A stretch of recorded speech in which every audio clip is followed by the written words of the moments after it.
Welcome to Quality Perks, the podcast that not only delves into the intricacies of contact center quality management, but also uncovers the personal stories of industry leaders.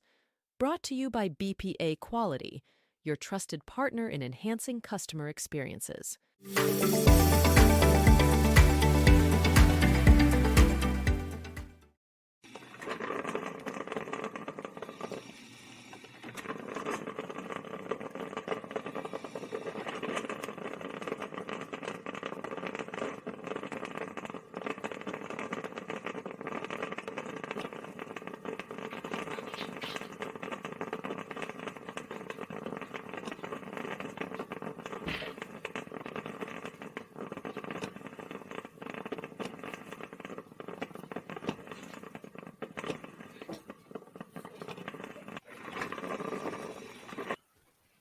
And here we go. That video made me so want a cup of coffee. I just the sound. It's very impressive. I am like preconditioned to go get a cup of coffee. So thanks for that. You're welcome. That's what we're here for, right? That's right. Quality perks. Yes. And we are so excited that Martin Teasdale is here with us from the UK, all the way from the UK. Hello. So, and we're talking coffee, not tea. So let's not go there. It's great to be here. Thanks for having me. Thanks for coming. So everybody knows me, Karen Dupree, Quality Solutions Director here at BPA. Neil, you want to do your thing? Neil Eggers, also with BPA Quality. Good morning, everybody. And hello, I'm Martin Teasdale, the kind of UK equivalent of Karen and Neil. It's great to be here. And that was my dog Hugo just leaving the office, hopefully. You may hear Wally barking sometimes. We have two guests this morning, or possibly three. Yep, absolutely. So what is everybody drinking this morning? I have it's Jamaican nut, and it's one of my favorites. It's I would love to tell you it's locally sourced from a little village in England, but it's from Amazon, who I'm assuming have got it from Jamaica. But it's nutty and it's lovely, absolutely lovely. Amazing. I'm not. I do Keurig sometimes, but not usually. I'm usually a drip coffee, going back to that video that we played there in the morning, which, predisposed to want to get a cup of coffee. But I'm actually drinking Walt Disney 50th anniversary blend this morning out of the Keurig. So happy 50th anniversry to our local Walt Disney World. Hashtag Disney. This is what we do, right? That's right. I am actually drinking Caribou coffee. It's called Mahogany. It has a woodsy and rich coffee. It says life is short, stay awake for it. So that's what I'm doing. It is a dark roast. And I believe it says Minneapolis, Minnesota. So that's what I have. So did we switch today, Karen? Usually I'm doing the drip coffee and you're doing the Keurig, but No, I actually have a cup that I use in my Keurig. So I just add you refill ground. It. You got it. Exactly. But what's even better is my cup. Let the shenanigans begin. Yes, sir. Absolutely. And if we can't talk about shenanigans, then we're going to have to actually ask Martin to leave. What a great word. Yeah. Never too late to celebrate St. Patrick's Day. Never. Absolutely. And since I was left all alone last week, thank you, Mr. Neil. You're welcome. I was all by myself on Got to St. enjoy Patty's some holiday. Day. Got to enjoy some holiday sometime. Absolutely. Cheers to you. Cheers, everybody. So, Martin, thanks for joining us this morning. I'm actually going to go to the clipboard here because these are some pretty important stats that I want to make sure I get right, because this is impressive. So you're joining us just as kind of twofold, right? One is you're the Senior Director of Quality Experience here for BPA, but also you just celebrated 100 episodes of your podcast titled Get Out of Rap. So I want to Right, go to the clipboard here. So it's the first podcast in the UK dedicated to the contact center industry. It's got a 4.8 star rating on Apple, over 70 written reviews, and regularly in the top 200 of the business charts for podcasts. So congratulations on your 100th episode. Thank you very much. And we wanted to have you on the show today to kind of talk us through what you've learned over those 100 episodes, key takeaways, completely unfiltered. What have you taken away? What have you learned, not only from the experience itself, but also about contact centers and quality monitoring? Well, thank you, first of all. And I think the biggest thing really is, much like in life, in our industry, people are more than happy to share. You know, they don't ever worry about whether competitors might listen. It's more about this kind of collaborative competition that I think exists in the contact center, customer facing industry. And I think, you know, in terms of what I've learned, I've been very lucky that the guests are all impressive in terms of their subject matter experts. They've had really storied careers, and yet they're very personable. Everyone always worries, I guess. Well, the majority worry before coming on. There's always a bit of a back and forth on before you hit record, where people will kind of second guess themselves and say, why would someone want to listen to me? I'm not interesting. I'm going to ruin your listeners. You know, you won't have any more listeners after having me on. And that kind of, you know, doubt very quickly dissipates when you get into just a conversation about things that people are passionate about. I guess from a takeaway if you look for commonalities in successful people and the operations that they run, one of the things I would say is that they're inquisitive. They're explorers. So they're never satisfied with the status quo, and they unearth performance enhancements kind of across the board. And, you know, and I'm not just saying this, but from quality is one of the areas that people who do well have realized that there's untapped potential a lot of the time in your quality function, but they have a wide vision. They're not narrow in terms of, this is my operational team, this is what I can do.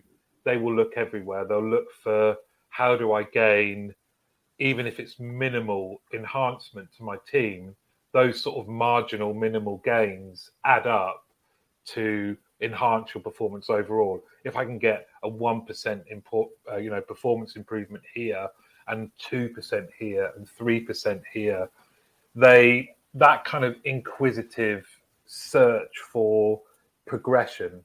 You know, I think the generalization here, but they understand that there's no necessary end location, but it's more about the progression. So that excellence is a process rather than a destination. And quality is one of those areas where the more progressive guest, or the people that have done really well, will say, haha, I can find some real improvements here.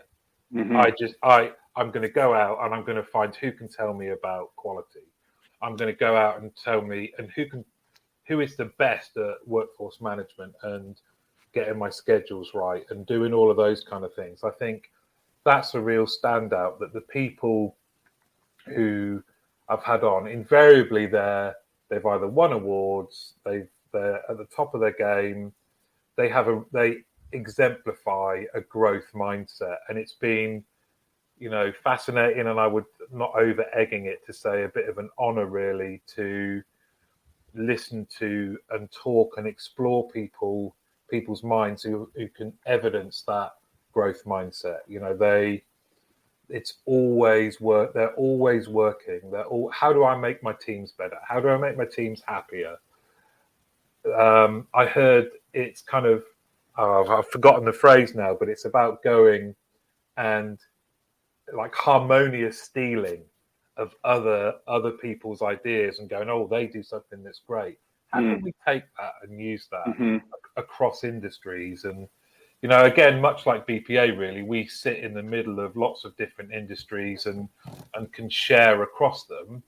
A lot of the guests will go out that I've had on in the podcast have evidenced that, even if they're not aware of it to start with, you know, it's kind of, they come on and I'll go, in my head, I'm thinking, God, these guys, they have so many similarities. Some of the people that they can be very, very different human beings and have had different careers, but that kind of search and progression and growth mindset is definitely one that is a commonality that I've sort of found in the 100 episodes.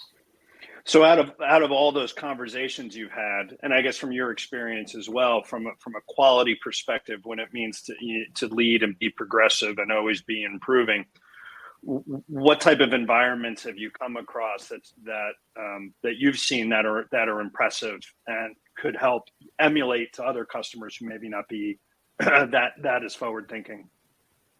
I think, you know, everyone's on a scale, aren't they? There's people that are kind of, whether it is their adoption of technology or they're just starting out or they've gone through massive expansion.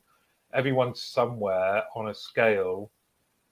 I think rather than kind of specific examples, I think it's more about, if you go out into our industry, whether it's through associations, organizations, or personally through forums like LinkedIn or things like this, the first thing that these guys can all say, guys and girls will say that they've done, is they've reached out and said, can someone tell me about this? I'm looking to do this. I'm looking to do that. And I think once you start putting yourself out there or putting your company out there, people respond. You know, people are inclined to help and share. And I think that's something, there's so many different formats that can take place. Podcast is one medium, is one kind of vehicle for learning and sharing, but there's plenty of others. And I think the days have gone, really, or certainly from the guests that I've had on, they're not insular. They're not kind of, this is my feudal world, and I'm not going to look over the fence. They're very much kind of, who can help me? I recognise that we're not good in this area. Who in my network can help? And they're happy to ask those questions. Yeah, I think that growth mindset is critically important because, you know, even in our day-to-day lives, when we think that we've mastered something, there's always room to grow. There's always things to learn from other people. And I think that's a good position for BPA to be in with our years of experience and the different clients that we service. It's really amazing the different verticals that we support and being able to see how different companies manage contact center quality monitoring and their contact center operations overall really puts us in a unique opportunity to share best practices across lots of different industries. So not only industries, but also around the world. As we have in the UK, we have how many different languages we listen to? 43. Exactly. And here in the States, we have a handful as well, all the way, you know, from Spanish to what else do we have here? French, Canadian, run the gamut here. Yeah. So there's a whole lot of nuances, even in where that language is being spoken. We speak English here, but it's not the same type of English as in the UK.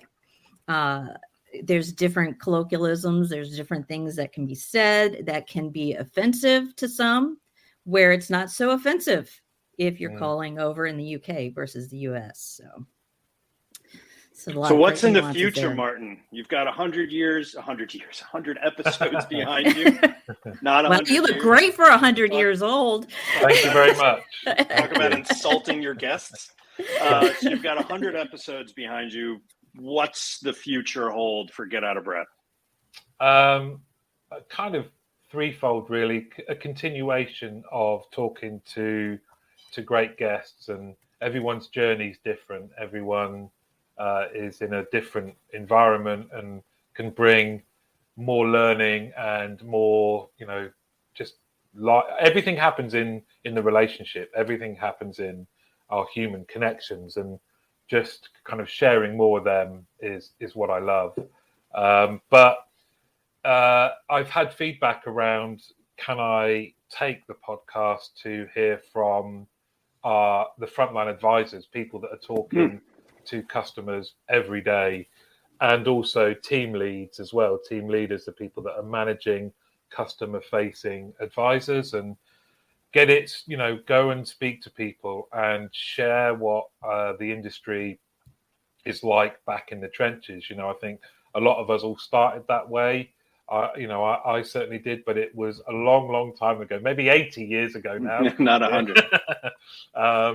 So to take the podcast out and get into some contact centers and talk to people who are dealing with our customers every day, and what's their life like? How can we better equip them to deliver great customer experience? And do they envisage careers in our industry? I think the pandemic has broken norms in a positive way, but certainly in the UK, the contact center industry has a real challenge on its hands to attract talent and also retain talent.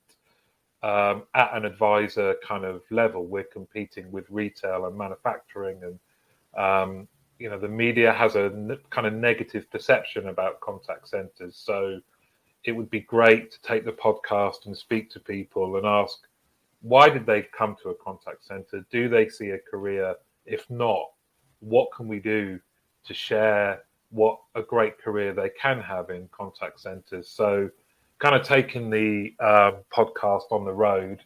And the other thing that people have spoken about is quite a lot to ask people to engage. I tend to ramble, or the guests do as well, and I don't really do that much editing. So some of the episodes are about an hour, and you're asking quite a lot of people to listen. So it's being fed back. It would be good to do a theme. So the theme could be quality, but they get to hear from 5 different people in shorter chunks. So more theme-driven episodes. And there's a few other kind of mental ideas that I have. That one of them is when I worked in Turkey in call centers, and they had like a call center radio that played in lots of different call centers, different companies, and people could put in requests and make announcements, and so maybe there's a get out of rap radio station in the future. Who knows? Right, streaming get out of rap. It's just a chance for me to play some old 90s hip hop.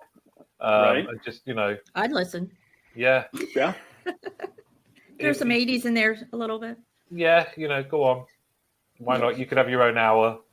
Yeah. So now we're having guest DJs on the Get Out of Rap contact center stream. Hey, that's an excellent idea. Let's do it. I like it. Yeah. Very much.